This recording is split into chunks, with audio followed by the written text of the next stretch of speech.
નમસ્તે મિત્રો, જય શ્રી કૃષ્ણ। આજે તમને લઈને જઈએ છીએ અમારા ઘરની કૃષ્ણ જન્માષ્ટમીની ઉજવણી અને શણગાર જે થઈ રહ્યો છે એની ખાસ ઝલક જોવા માટે। તૈયાર છો ને લાડીલા લાલની ભક્તિમાં ડૂબવા માટે? જો અમે અમારા ઘરને સરસ મજાનું શણગારી રહ્યા છીએ। ફૂલોની માળા, રંગબેરંગી લાઇટ્સ લાગશે અને નાનકડા નટખટ કૃષ્ણની મૂર્તિ સાથે ઘર ભક્તિમય થઈ જવાનું છે।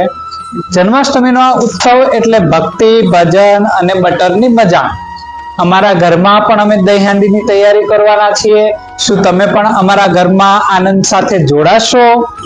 તમે તમારા ઘરમાં જન્માષ્ટમી કેવી રીતે ઉજવશો એ કોમેન્ટમાં જરૂર જણાવશો અને તમારા ઘરના શણગારની ઝલક અમને જણાવજો। અને આજે અમે ભગવાન શ્રી કૃષ્ણની પૂજા કરી ભજન ગાઈશું, કીર્તન કરીશું અને માખણ મિશ્રીનો પ્રસાદ બનાવશું। જન્માષ્ટમીમાં તમને મિત્રો કઈ મીઠાઈ ભાવે છે એ જરૂર અમને બતાવજો। આશા છે કે તમને અમારી જન્માષ્ટમીની ઉજવણી અને શણગાર ગમ્યા હશે, તો લાઈક, શેર અને સબસ્ક્રાઇબ કરવાનું નહીં ભૂલતા। અને હા, આપણો બીજો આખા શણગાર અને ઉજવણીનો કાલે આવી જશે। ત્યાં સુધી જય શ્રી કૃષ્ણ મિત્રો।